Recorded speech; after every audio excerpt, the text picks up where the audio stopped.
क्या hyper sexuality का असर संबंधों पे भी पड़ता है? अच्छा असर या बुरा असर? क्या पड़ता है? जानना चाहते हैं? तो इस वीडियो को आखिर तक देखिए ना। नमस्कार, मैं मनोवैज्ञानिक डॉक्टर मयूरिका दास विश्वास और स्वागत है आपका कहाँ योर सर्वाइवल मॉडल में। देखिए, जिन लोगों को हाइपर सेक्सुअलिटी की दिक्कत होती है, दिक्कत क्यों है वो मैं समझाती हूँ थोड़ी देर में, लेकिन सुन लीजिए। तो जिन लोगों को हाइपर सेक्सुअलिटी की दिक्कत होती है वो साधारणतर ज़्यादातर एक पार्टनर नहीं रखेंगे, बहुत सारे पार्टनर्स रखेंगे। और बहुत सारे पार्टनर्स रखने के फ़ायदे भी हैं और नुकसान भी। फ़ायदे ये कि जब भी उन्हें सेक्सुअल प्लेजर चाहिए तो उन्हें कोई ना कोई मिल ही जाएगा। और जिनको हाइपर सेक्सुअलिटी की दिक्कत होती है उनको बहुत फ्रीक्वेंटली सेक्सुअल प्लेजर की ज़रूरत पड़ती है, ऐसा उन्हें लगता है, ऐसा उनकी बॉडी सपोजिटली उन्हें कहती है। तो उन्हें बहुत सारे पार्टनर्स चाहिए और एक पार्टनर उनके लिए काफ़ी नहीं होगा। ऐसे लोग मल्टीपल पार्टनर्स रखेंगे। अब मल्टीपल पार्टनर होने का दिक्कत ये है कि अगर आपके कई प्रेमी हैं तो मतलब आपको कोई प्यार नहीं करता। कैसे?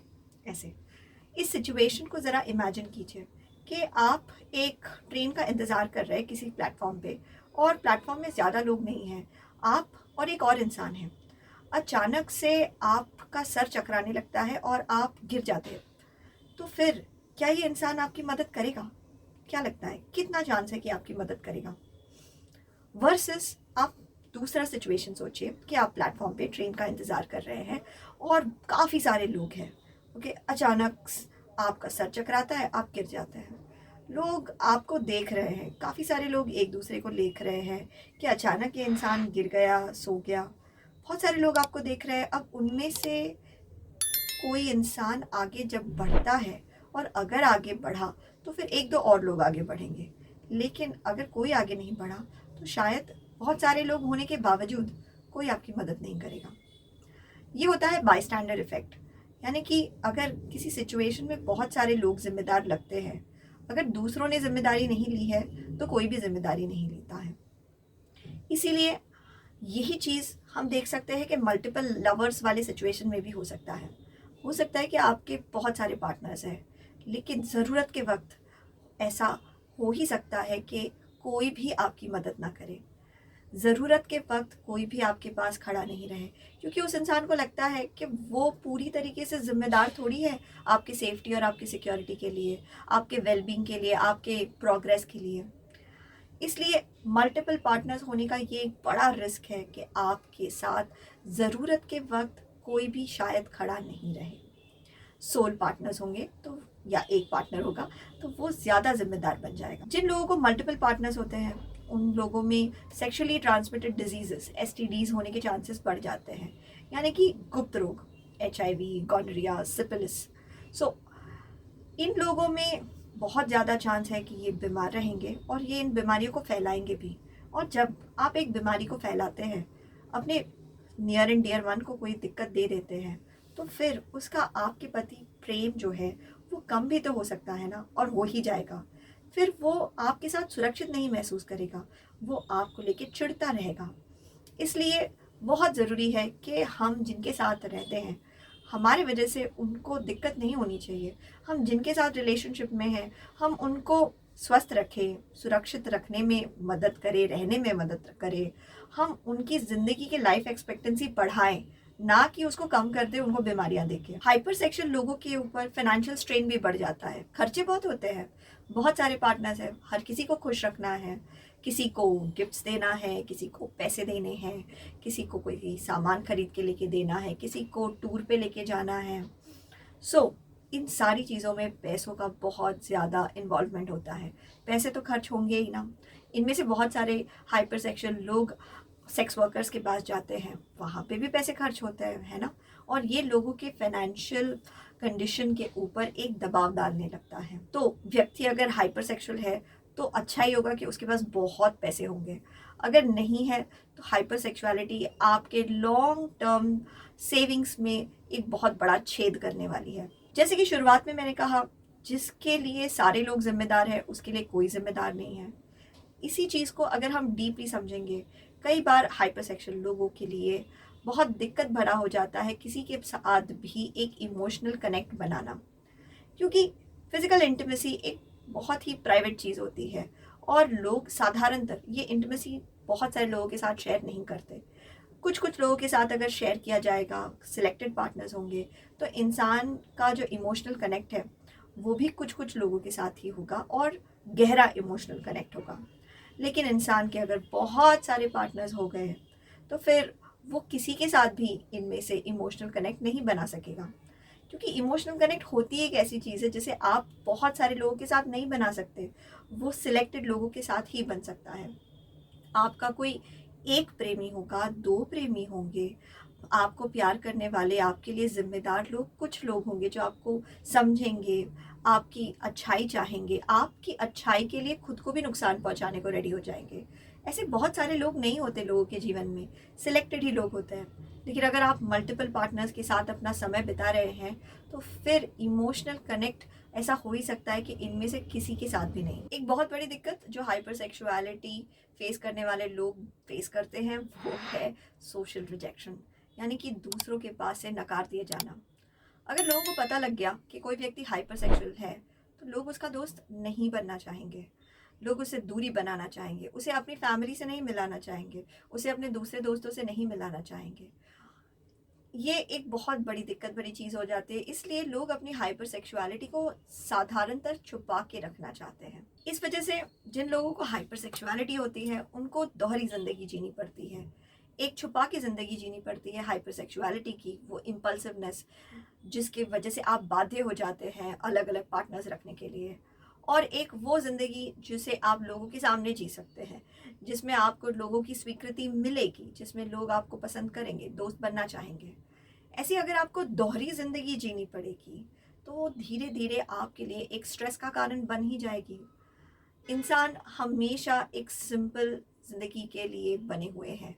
अगर वो जो सोचते हैं, जो चीज़ मानते हैं, वही चीज़ करेंगे तो वो रिलैक्स रहते हैं।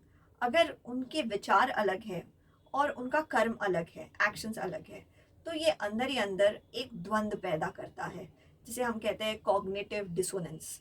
यानी कि विचार तो कुछ और है, सोच तो कुछ और है और एक्शंस कुछ और है।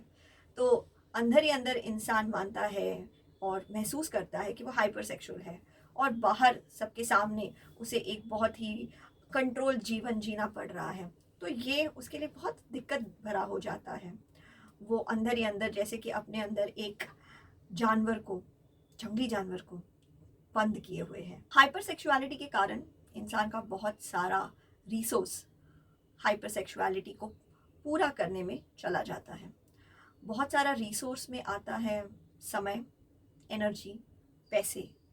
अब इंसान का अगर बहुत सारा समय, पैसे, एनर्जी सिर्फ सेक्सुअल पार्टनर्स ढूंढने में या सेक्सुअल प्लेजर मिलने में ही चला जाएगा तो वो अपने जीवन में दूसरे एरियाज में प्रगति कैसे करेगा? उसके लिए मुश्किल हो जाएगा दोस्त बनाना, अच्छा काम करना, काम में आगे बढ़ना, समाज में नाम कमाना। इसलिए ये एक ऐसी चीज़ होती है जिसके कारण इंसान भले सेक्सुअली प्लेजर तो महसूस करता है लेकिन फिर भी अपने आप में अंदर ही अंदर खालीपन महसूस करता है, क्योंकि उसने अपना ऑल राउंड डेवलपमेंट नहीं किया हुआ है।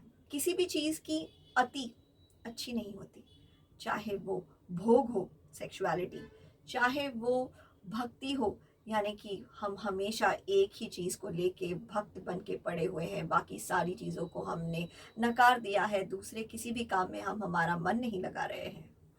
चाहे वो आसक्ति हो, अटैचमेंट, हम किसी चीज़ को लेके बहुत अटैच हो गए, चाहे वो पैसे हो, फेम हो, हमारा काम हो, कोई भी चीज़ की अति हमारी ज़िंदगी में दिक्कत लाती ही है। जिन लोगों को हाइपर सेक्सुअलिटी है उनकी समस्या ये है कि उनके ब्रेन में बहुत ज़्यादा न्यूरल कनेक्शंस इस बात को लेके बन गए हैं, उनके ब्रेन में कुछ ऐसे चेंजेस बन गए हैं जिस वजह से उनका ब्रेन उनको हमेशा कहता है जाओ सेक्सुअल प्लेजर ढूंढो, सेक्सुअल प्लेजर ढूंढो। ये एक ब्रेन प्रॉब्लम है, इस चीज़ को मान लेना बहुत ज़्यादा ज़रूरी है। हो सकता है ये मेनिया की वजह से हो रहा है, जो बाइपोलर डिसऑर्डर का हिस्सा है।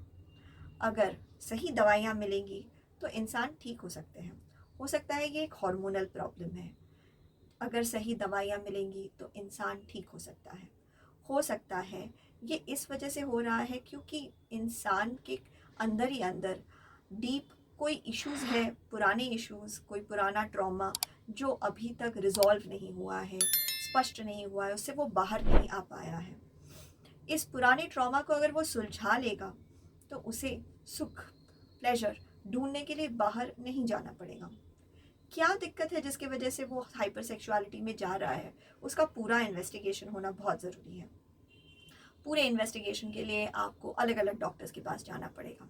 लेकिन पहली चीज़ है इस चीज़ को मान लेना कि हाइपर सेक्सुअलिटी एक बीमारी, एक दिक्कत, एक समस्या है, और अगर समस्या है तो उसको सुलझाना है। और अगर अकेले नहीं सुलझा सकते तो मदद लेना ज़रूरी है। मदद लेने के लिए आपको अपने लोग लगेंगे।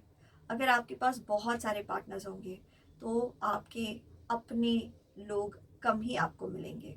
तो बहुत सारे सुपरफिशियल रिलेशनशिप्स होंगे, यानी कि हल्के फुल्के रिलेशन, अब ऊपर ऊपर लेवल के रिलेशंस, लेकिन अपने लोग मिलना मुश्किल हो जाता है। तो इसलिए जो लोग आपके सेक्सुअल पार्टनर नहीं हैं उनसे घनिष्ठता बढ़ानी ज़रूरी है। इसलिए जो लोग हाइपर सेक्सुअल इंसान के सेक्सुअल पार्टनर नहीं हैं उनसे घनिष्ठता बढ़ानी ज़रूरी है।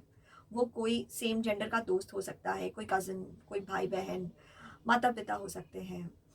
जो भी आपका इंटेंस सेक्सुअल पार्टनर नहीं है उसके साथ घनिष्ठता बढ़ाइए और उससे मदद मांगिए, उससे अपनी समस्या को साझा कीजिए, बताइए कि ये आपके ज़िंदगी के ऊपर एक बुरा प्रभाव ला रहा है। हाइपर सेक्सुअलिटी रिलेशनशिप्स को ख़राब करती है, लेकिन अगर आप अपने किसी एक इंसान से जो आपका भला चाहता है उससे खुल के बात करेंगे तो ऐसा हो सकता है कि आपके लिए वो खड़ा हो जाए और आपको आपकी समस्या से बाहर निकलने में मदद करें। कई लोगों के लिए अपने सेक्सुअलिटी से रिलेटेड प्रॉब्लम्स को डिस्कस करना मुश्किल हो जाता है। मुझे बहुत सारे लोग अपनी दिक्कतों को लेके ईमेल लिखते हैं, पूरी की पूरी कहानी लिख देते हैं। मेरे लिए सारी कहानियों को पढ़ना, सारी समस्याओं को पढ़ना आसान नहीं है, और मैं सेक्स थेरेपिस्ट भी नहीं हूँ कि मैं आपको इसके ऊपर कंसल्टेशन दे सकूँ। मैं मनोवैज्ञानिक हूँ। मैं रिलेशनशिप के ऊपर हाइपर सेक्सुअलिटी का जो असर पड़ता है उसमें लोगों की मदद कर सकती हूँ, लेकिन हाइपर सेक्सुअलिटी से बाहर निकलने के लिए आपको दवाइयाँ ही लेनी पड़ेंगी। उसके लिए आपको साइकाइट्रिस्ट के पास ही जाना पड़ेगा। प्लीज़ कमेंट सेक्शन में मुझसे दवाइयाँ मत मांगना, मैं साइकाइट्रिस्ट नहीं हूँ। आपको अच्छे डॉक्टर के पास जाके अपना इलाज कराना चाहिए। आशा करते हैं ये वीडियो आपको काम का लगा होगा। आपके मूल्यवान समय के लिए धन्यवाद।